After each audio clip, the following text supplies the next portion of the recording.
Hi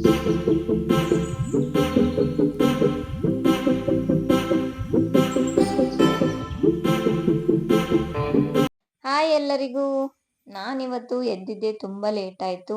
actually 5 ಗಂಟೆಗೆ alarm ಇಟ್ಟು ಮಲ್ಕೊಳ್ತೀನಿ. But ಆದರೂ ನಾನು ಬೆಳಗ್ಗೆ 5 ಗಂಟೆಗೆ ಅಲ್ರಾಮ್ ಆಗಿದ್ದನ್ನ ಆಫ್ ಮಾಡಿ ಮತ್ತೆ ಮಲ್ಕೊಂಡ್ಬಿಟ್ಟೆ. ಒಂದೊಂದು ಸರಿ ಈ ಥರ ಒಳ್ಳೆ ಕೆಲಸಗಳನ್ನ ಮಾಡ್ತೀನಿ. ಹಾಗೆ ಬೆಳಗ್ಗೆ ಬೇಗ ಎದ್ದು ಡಿಟಾಕ್ಸ್ ಡ್ರಿಂಕ್ ಏನಿದೆ ಅದನ್ನ ಕುಡಿತಿದ್ದೀನಿ. ಕುಡಿತಾನೆ ಹಾಗೆ ಇದು ನಂದು ಮನಿ ಪ್ಲಾಂಟ್. ಓಕೆನಾ. ಇದನ್ನ ರೋಡ್ ಸೈಡಿಂದ ಎತ್ಕೊಂಡ್ ಬಂದಿದ್ದು.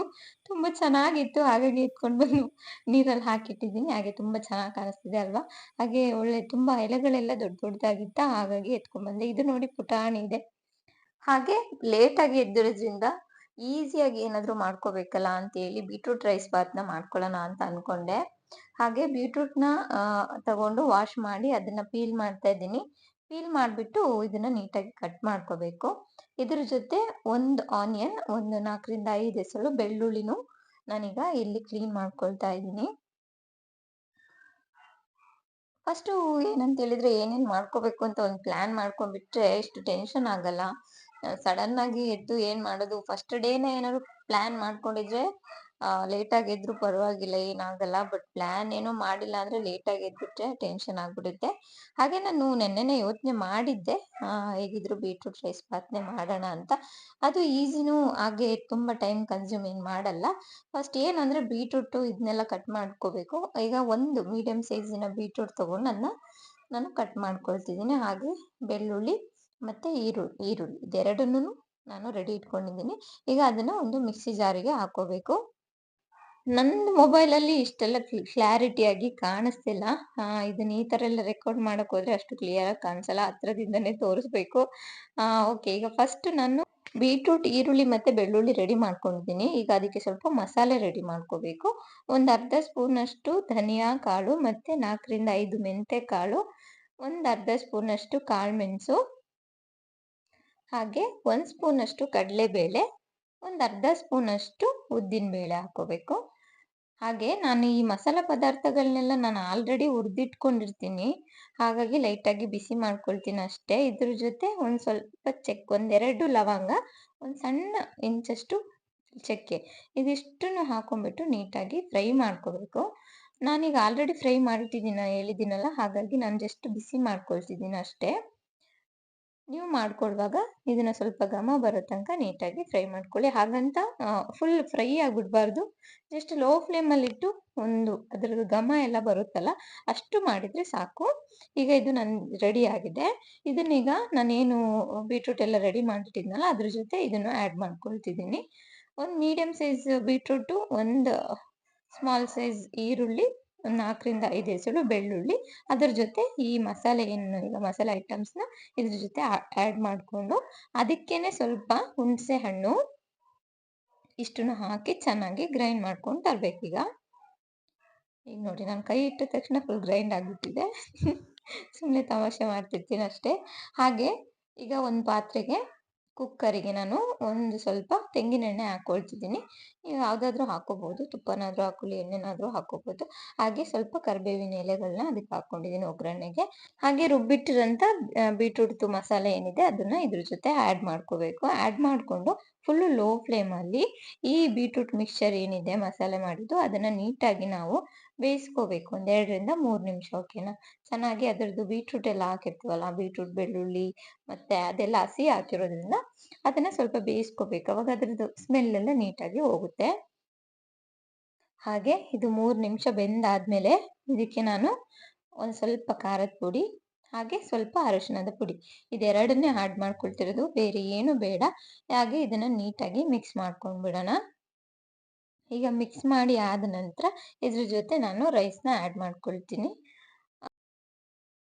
ಹಾಗೆ ನಾನಿಲ್ಲಿ 1 ಗ್ಲಾಸಷ್ಟು ಅಕ್ಕಿನ ಯೂಸ್ ಮಾಡ್ಕೊಂಡಿದ್ದೀನಿ. 1 ರಿಂದ 1.5 ಗ್ಲಾಸಷ್ಟು ಅಕ್ಕಿ ಈ ಮಸಾಲೆಗೆ ಆರಾಮಾಗಿ ಯೂಸ್ ಮಾಡ್ಕೋಬಹುದು. ಹಾಗೆ ನೀರನ್ನು ಹಾಕೋತ್ತಿಗೆ 1 ಗ್ಲಾಸಿಗೆ 2 ಗ್ಲಾಸು ಅಂತ ಹಾಕ್ದಲೆ 1 ಗ್ಲಾಸಿಗೆ ನೀವು ಒಂದು ಮುಕ್ಕಾಲು ಅಥವಾ 1/2 ಗ್ಲಾಸಷ್ಟು ಹಾಕೊಳ್ಳಿ. ಯಾಕಂದ್ರೆ ಬೀಟ್ರೂಟ್ ಮಿಕ್ಸ್ಚರ್ ಇರುತ್ತಲ್ಲ, ಅದ್ರಲ್ಲಿ ಸ್ವಲ್ಪ ನೀರಿರುತ್ತೆ. ಹಾಗಾಗಿ ಸ್ವಲ್ಪ 1/4 ಗ್ಲಾಸಷ್ಟು ಕಮ್ಮಿ ಮಾಡಿ ಹಾಕೊಳ್ಳಿ. ಅವಾಗ ಚೆನ್ನಾಗಿ ಬರುತ್ತೆ. ಇಲ್ಲ 2 ಗ್ಲಾಸ್ ಹಾಕಿದ್ರೆ ಏನು ಪ್ರಾಬ್ಲಮ್ ಆಗಲ್ಲ. ಸ್ವಲ್ಪ ಅನ್ನ ಸ್ವಲ್ಪ ಚೆನ್ನಾಗಿ ಬೇಯುತ್ತೆ ಅಷ್ಟೇ. ನಿಮಗೆ ಹುಡಿ ಬೇಕಂದ್ರೆ ಸ್ವಲ್ಪ ನೀರನ್ನ ಕಮ್ಮಿ ಮಾಡ್ಕೊಳ್ಳಿ ಅಷ್ಟೇ. ಈಗ ನೀರೆಲ್ಲ ಕರೆಕ್ಟಾಗಿ ಹಾಕಿ ಆದ ನಂತರ ಒಂದ್ಸರಿ ಮಿಕ್ಸ್ ಮಾಡ್ಕೊಳ್ಳಿ. ಹಾಗೆ ಇದ್ರ ಜೊತೆ ಟೇಸ್ಟಿಗೆ ಉಪ್ಪು ಎಷ್ಟು ಬೇಕೋ ಅಷ್ಟನ್ನ ಆಡ್ ಮಾಡ್ಕೊಂಡು, ಅದಾದ ನಂತರ ಸ್ವಲ್ಪ ಕುದಿ ಬರೋ ತನಕ ವೇಟ್ ಮಾಡಿ. ಸ್ವಲ್ಪ ಬಂದ್ರೆ ಸಾಕು. ಅವಾಗ ನೀವು ಒಂದ್ಸರಿ ಟೇಸ್ಟ್ ನೋಡ್ಕೊಳ್ಳಿ ಉಪ್ಪೆಲ್ಲ ಸರಿ ಇದೆಯಾ ಅಂತ. ಹಾಗೆ ನೋಡ್ಬಿಟ್ಟು ಲಿಡ್ನ ಕ್ಲೋಸ್ ಮಾಡಿಬಿಟ್ಟು 2 ವಿಷಲ್ ಬರೆಸ್ಕೊಂಡ್ರೆ ನಿಮಗೆ ಬೀಟ್ರೂಟ್ ರೈಸ್ ಬಾತ್ ರೆಡಿ ಆಗುತ್ತೆ. ಹಾಗೆ ಸೂಪರ್ ಆಗಿರುತ್ತೆ. ಟ್ರೈ ಮಾಡಿ ನೋಡಿ, ಓಕೆನಾ? ಹಾಗೆ ಅನುಜಿಗೆ ಡೈಲಿ ಡ್ರೈ ಫ್ರೂಟ್ಸ್ ಹಾಕ್ತಾ ಇದ್ನಲ್ಲ, ಅದನ್ನ ಸಪ್ರೇಟ್ ಆಗಿ ಡೈಲಿ ಒಂದೊಂದು ಹಾಕ್ತಿದ್ದೆ. ಹಾಗೆ ಸಪ್ರೇಟ್ ಆಗೋಕ್ಕಿಂತ ಎಲ್ಲದನ್ನೂ ಮಿಕ್ಸ್ ಮಾಡಿ ಇಟ್ಕೊಂಡು ಎಲ್ಲದನ್ನು ಸ್ವಲ್ಪ ಹಾಕ್ಕೊಡೋಣ ಡೈಲಿ ಅಂತ ಅಂದ್ಕೊಂಡು ಎಲ್ಲದನ್ನೂ ಮಿಕ್ಸ್ ಮಾಡಿಟ್ಟಿದ್ದೀನಿ.